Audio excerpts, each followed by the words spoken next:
MP हैं, उनसे अनुरोध करूंगा कि 2 शब्द बोले। बहुत बहुत धन्यवाद। आज के मंच का संचालन कर रहे आदरणीय टाटा ब्रांच के अध्यक्ष कॉमरेड एसके शिव जी, आज के इस प्रोग्राम में जो कि बहुत ही ऐतिहासिक है और दक्षिण पूर्व रेलवे मेंस यूनियन के इतिहास में स्वर्ण अक्षरों से लिखा जाने वाला ये दिन है।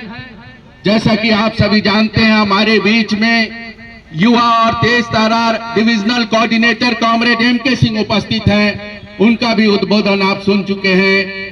और हमारे रनिंग ब्रांच के सेक्रेटरी कॉमरेड AR राय का भी युवा उद्बोधन आप सुन चुके हैं। साथियों, जैसा कि आपको मालूम है कि सरकारी नौकरी का मुख्य आकर्षण पेंशन ही होता था, लेकिन ये सरकार 2004 के बाद से पेंशन को हटा करके और बाजार से आधारित नई पेंशन नीति को ले आई, जो कि बहुत बड़ा धोखा है साथियों। और जैसा कि आप जानते हैं, आप ये बात भली भांति समझते हैं कि भारत के संसद में हमारे रेल मंत्री ने कहा कि एक साल में 1864 रेल कर्मी अपने प्राणों की आहुति देकर पूरे भारत में रेल के परिचालन को संरक्षित और सुरक्षित रूप से चलाते हैं।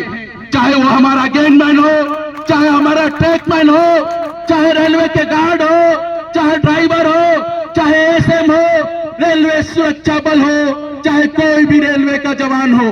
आप देख रहे हैं दिन रात ठंडा गर्मी जाड़ा बरसात की परवाह न करते हुए अपने जान की बाजी लगाकर पूरे देश के विकास के पहिए को घुमाने में अपना हम भूमिका निभाते हैं। साथियों, इतना कठिन परिस्थिति है कि इस देश में सेना के बाद सबसे ज्यादा चुनौतीपूर्ण कार्य रेल कर्मियों का है, लेकिन वो सम्मान के हकदार भी नहीं होते हैं। उनको एकमात्र पेंशन का आसरा रहता है, वो भी आसरा ये सरकार छीन चुकी है। ये कैसी विडंबना है कि जो संसद के एमएलए एमपी बोलते हैं एनपीएस का कानून बनाए हैं, लेकिन अपने लिए ओपीएस लेते हैं, अपने लिए पुरानी पेंशन वो लेते हैं। साथियों, आज जो लोग रिटायर हो रहे हैं उनको 4000, 1000, 6000, 700 रुपया पेंशन मिल रहा है। आप समझ सकते हैं इस महंगाई के दौर में जब आप अपनी जिंदगी के 30 वर्ष इस रेल को दे करके और बूढ़े होकर घर जाएंगे, जब आपको चिकित्सा के लिए, दवाई के लिए पैसे की जरूरत होगी, आपके पास पैसा उपलब्ध नहीं होगा। साथियों, सोचिए कितना आपका परिस्थिति दयनीय हो जाएगा। तो सरकारी नौकरियों का एक प्रमुख आकर्षण पेंशन था। AIRF की मुहिम जो पूरे भारत में चल रही है, जिसको आजादी की दूसरी लड़ाई आप कह सकते हैं, आज 80% केंद्रीय कर्मी हो, राज्य कर्मी हो, वो नई पेंशन नीति का शिकार बन चुके हैं। साथियों, अगर अभी हम नहीं जगे तो ये बहुत देर हो जाएगा।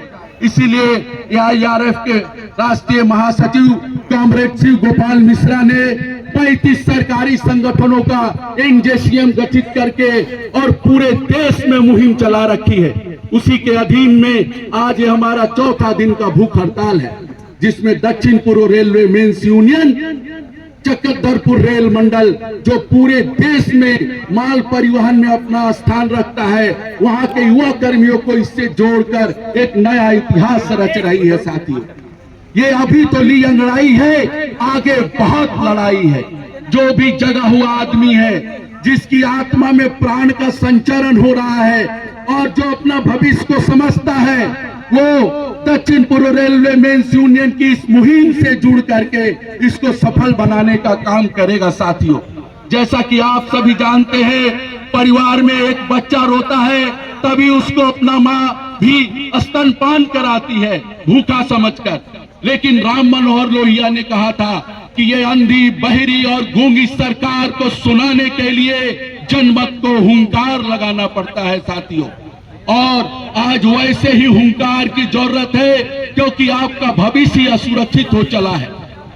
इसी को मुद्दा बना करके दक्षिण पूर्व रेलवे मेंस यूनियन एक बहुत लड़ाई लड़ रहा है, बहुत बड़ी लड़ाई लड़ रहा है। साथियों, हमारे अभी 2013 में मुंबई में राष्ट्रीय अधिवेशन हुआ था, उसमें कॉमरेड शिव गोपाल मिश्रा ने ये कार्यक्रम 13 सूत्री कार्यक्रम उठाया था, जिसके तहत 4 दिवसीय भूख हड़ताल का कार्यक्रम पूरे देश के 68 रेल मंडलों के मुख्यालय में चल रहा है, 17 रेलवे जोनों में चल रहा है। साथियों, ये कोई छोटी मोटी चीज नहीं है, ये बहुत बड़ा आंदोलन है साथियों।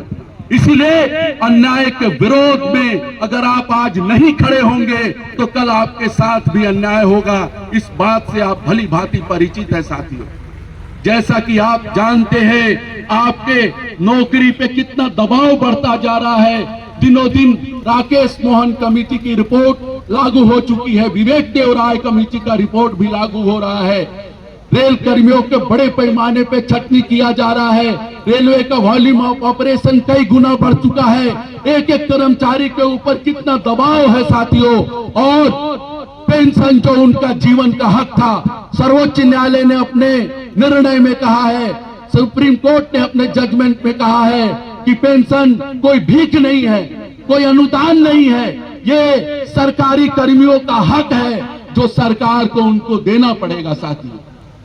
आज आप देख रहे हैं एनपीएस का सारा फंड को मार्केट लिंक करके और जिस तरह से घालमेल किया जा रहा है साथियों, आने वाले समय में ये इसका वैल्यू मार्केट से रिलेटेड करके और आपको एनएवी जो मिलेगा वो लगातार घटता जाएगा। जैसा कि पूर्व के साथियों ने जिक्र किया, पिछले 1 सालों में एनएवी का वैल्यू कई गुना घट गया है साथियों। इसीलिए अब पेंशन की इस महायुद्ध को, इस महाभारत को एआईआरएफ के नेतृत्व में हमें जीतना होगा साथियों।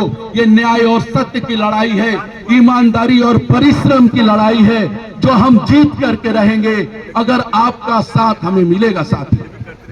जैसा कि आप सभी जानते हैं कि आजादी की लड़ाई में भी लोग कहते थे कि अंग्रेजों को तो कोई नहीं हरा पाएगा, लेकिन महात्मा गांधी ने सत्य और अहिंसा के बल पर 300 बरस से राज करने वाले अंग्रेजों को इस भारत की भूमि से मार भगाया साथियों।